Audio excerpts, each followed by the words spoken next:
tal? ¿Cómo les va? Bienvenidos otra vez a un espacio geográfico. En esta ocasión, y teniendo en cuenta algunas cuestiones vinculadas con lo que es el análisis territorial y lo que es la producción de saberes geográficos, vamos a plantear dos conceptos que son fundamentales para poder avanzar en estas cuestiones, como lo son los supuestos básicos subyacentes y por el otro lado, qué es lo que significa el intelectual. Así que bueno, los invito a que lo vean.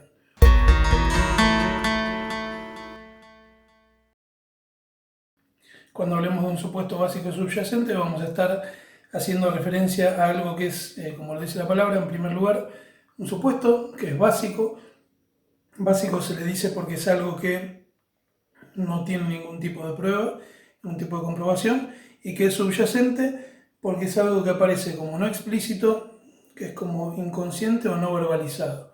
¿Sí? Cuando hablemos de un supuesto básico subyacente vamos a estar hablando de convicciones que son parte del intelectual y de los miembros de los espacios en donde estos se desarrollan, ¿sí? Ya sea desde los círculos académicos hasta las primeras socializaciones del individuo, es decir, familia, colegio, ¿sí? Los lugares, los clubes donde atiende, donde va, y es lo que se va a conocer al mismo tiempo como una infraestructura teórica heredada.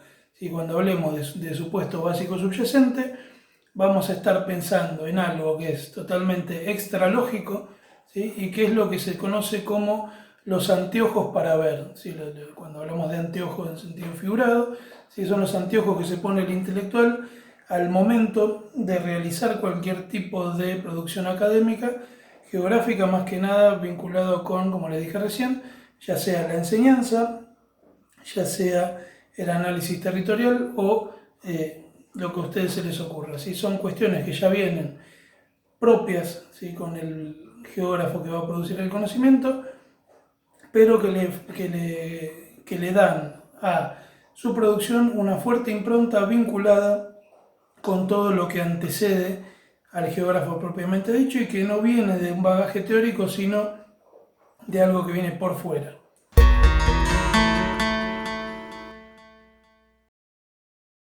Como ejemplo en este sentido, lo que podemos pensar es la idea de cómo se planteaba la concepción cuando recién se estaba terminando de conformar el territorio nacional entre la idea de ser un país dedicado a las actividades primarias o comenzar un desarrollo industrial, o si se quiere, cuál fue el enfoque que se tuvo en relación al territorio patagónico, cómo lo podemos apreciar desde los escritos, ya sea de Sarmiento, ya sea de Roca, ya sea de todos los de esa famosa generación,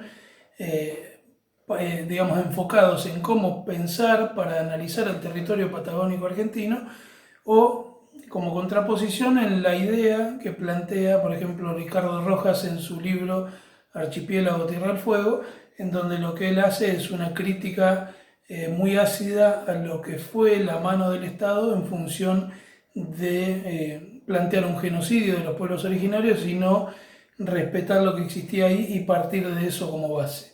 ¿Sí? Son dos formas distintas y nosotros frente a una misma situación podemos actuar de una manera o podemos actuar de otra, y gran parte de esa forma de actuar va a estar vinculada no solo con el rol de intelectual que nosotros desarrollemos, que lo vamos a ver en unos minutos, sino también con todos esos factores extralógicos que formen parte de nuestro ser, ¿sí? De nuestra persona al momento de pensar o de producir geografía.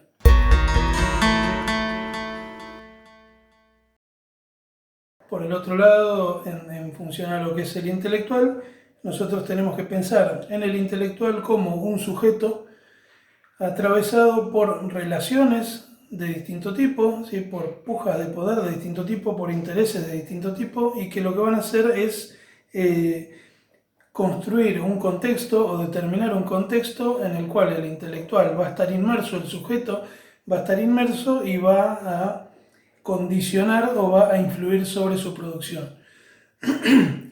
A diferencia de los supuestos básicos subyacentes, el intelectual no es algo que está por fuera, no es algo heredado, sino que es algo que se genera en el momento en el cual esta persona se dedica a producir o se dedica a pensar en geografía. Sí, cuando uno dice, bueno, está bien, pero ¿quiénes son intelectuales? Tenemos que deshacernos de esa idea del intelectual como alguien que necesariamente tiene que ser alguien con un bagaje cultural importante, alguien, digamos, la famosa vinculación del título con el conocimiento o con el saber, sino que tenemos que plantearlo desde una lógica totalmente distinta. Todos, absolutamente todos, al momento de pensar, al momento de enseñar, al momento de producir geografía, estamos siendo intelectuales que se ponen en función del contexto a obrar, resultando de ello un material que va a estar muy influido por todas estas relaciones que lo van a atravesar. Este intelectual va a ser una construcción propia de lo que es la modernidad europea. Si la idea de intelectual va a partir de ahí, y lo que va a representar el intelectual es a alguien que le otorga sentido a todo lo que es la teoría del campo de investigación sobre el cual se centre. Si es la persona, si es la encarnación y el darle sentido a todo el bagaje teórico de un campo de investigación determinado. Por eso lo que se va a decir es que los intelectuales son no solo la expresión de la sociedad en el momento en que ellos viven, sino también que lo que van a hacer o lo que van a constituir es aquellos que producen y que administran el conocimiento dentro de ese mismo periodo. Vale aclarar que por un lado van a ser personas o sujetos representativos de la sociedad, pero que al mismo tiempo no van a constituir una clase homogénea, sino que van a estar separados o diferenciados por punto uno, lo que son las ideas. Si uno puede ser radical, otro puede ser reaccionario, otro puede ser progresista, otro puede ser conservador. En segundo término, van a estar o pueden estar diferenciados por lo que es la ideología. Algunos pueden ser liberales, otros pueden ser socialistas, otros pueden ser incluso anarquistas. En tercer lugar, van a estar diferenciados por su postura en lo que respecta a si son dogmáticos o si son escépticos. Y en cuarto lugar, lo que nunca podemos dejar de tener en cuenta es que todo intelectual siempre va a estar atravesado por cuestiones partidarias y cuestiones subjetivas. Nada es neutral en este sentido, sino totalmente lo contrario.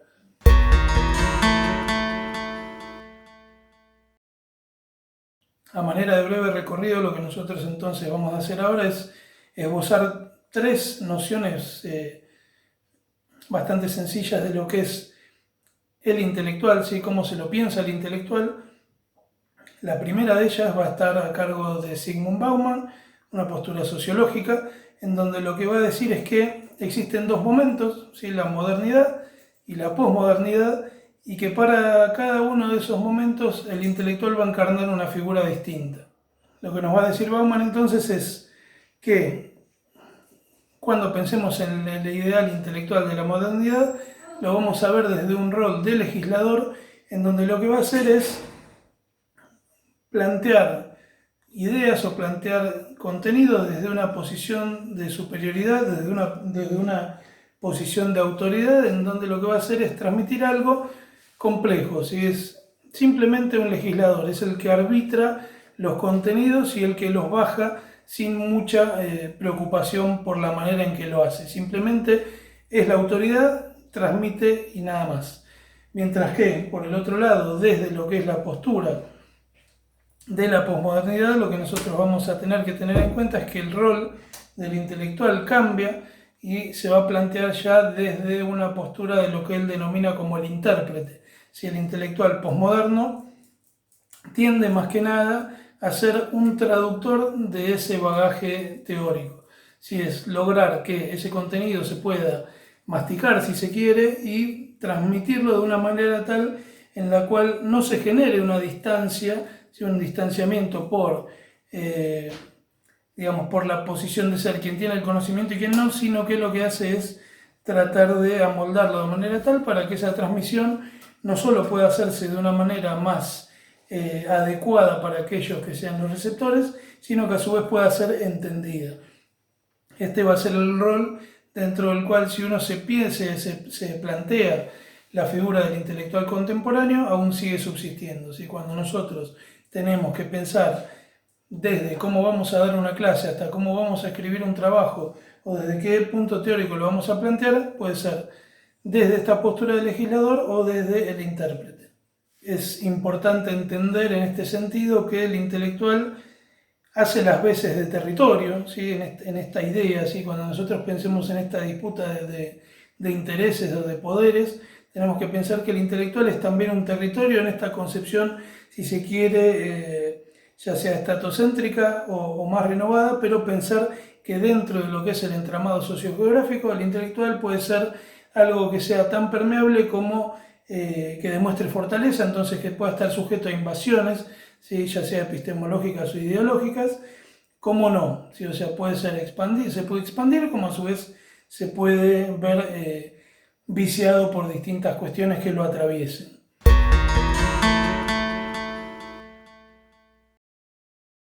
En una segunda concepción, al que vamos a traer, al autor que vamos a traer, es a Gramsci, ¿sí? Que él lo que va a plantear es que dentro de cada contexto de una sociedad determinada va a haber siempre intelectuales que van a funcionar como orgánicos, intelectuales que van a funcionar como meridionales, que siempre van a oscilar entre un extremo y el otro, y va a haber intelectuales que van a ser considerados como de tipo tradicional e incluso si se los quiere como intelectuales de carácter utópico, sí que en este caso, y a diferencia de Bauman, que es una postura más sociológica, Gramsci va a tener una postura más política y lo que va a hacer es una lectura o un análisis de lo que es el intelectual según su posición dentro del conjunto social y la función que desempeñe. Si todos los grupos de poder, ya sea en el extracto que tiene o que ostenta el poder,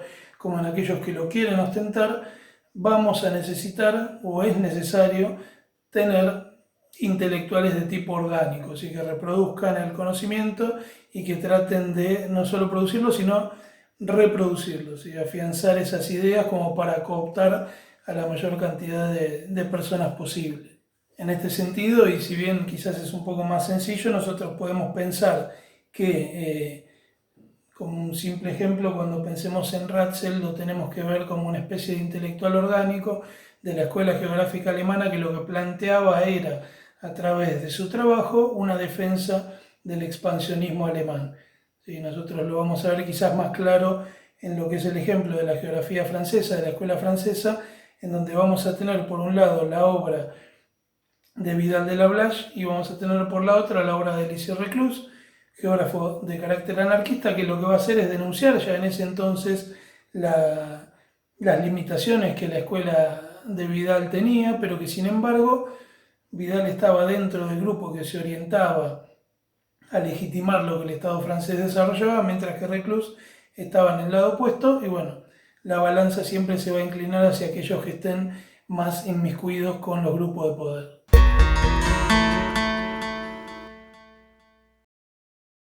En el último lugar, vamos a tomar la noción de campo, ¿sí? que propone Bourdieu, que lo que va a plantear es que el intelectual va a ser el resultado de las luchas, de la disputa de poder, de las estrategias, de las fuerzas puestas en juego dentro de los distintos ámbitos de un entramado social y a su vez del capital que esté puesto en juego. Si el resultante de eso va a ser un sujeto que puede estar dentro que puede recorrer un camino dentro de lo que se conoce como dominante-dominado. ¿Sí? Puede ser alguien que esté dentro del grupo dominante pero que reproduzca un discurso que le bajan, ¿sí? Es decir, un dominante-dominado, o a su vez estar en un grupo que sea reaccionario pero que no ostente el poder y que sin embargo este intelectual se constituya como representativo de ese grupo, ¿sí? Es a la inversa, es un dominado pero que a su vez es dominante. ¿Sí? Esto es una quizás de las concepciones más difíciles que se tiene para pensar la idea de intelectual y que es el resultante de este concepto que introduce Bourdieu, que es esta idea de campos, y pensar en las tensiones que están atravesadas por las relaciones de poder y que determinan en función de cuál es el capital en disputa la posición en la que el sujeto se va a colocar. ¿Sí? Así que bueno, este es un breve recorrido sobre lo que es la idea de supuesto básico subyacente, sobre lo que es la idea de intelectual, y la intención es que nosotros, cuando nos pongamos en posición de empezar a pensar en cuestiones de geografía, como les dije, desde la producción de conocimiento académico hasta de la enseñanza frente a las aulas, seamos conscientes de la manera en que lo estamos haciendo, que podamos reconocer cuáles son los supuestos básicos subyacentes que nos atraviesan al momento de enseñar geografía, porque pueden ser tanto positivos como pueden ser negativos. Entonces es necesario rever cuáles son esas cuestiones y cuáles son los anteojos que nos ponemos para pensar en geografía, y al mismo tiempo después también ver desde qué posición de intelectual nos situamos, y si vamos a ser intérpretes o legisladores, si vamos a ser orgánicos o vamos a ser tradicionales, y por último, si vamos a estar o de qué lado vamos a estar dentro de esta dualidad de dominante-dominado. ¿Sí? Les dejo eso como desafío, que ustedes lo piensen para su práctica diaria. Si quieren dejar algún comentario, agradecido, y bueno, no les quito más tiempo, nos vemos.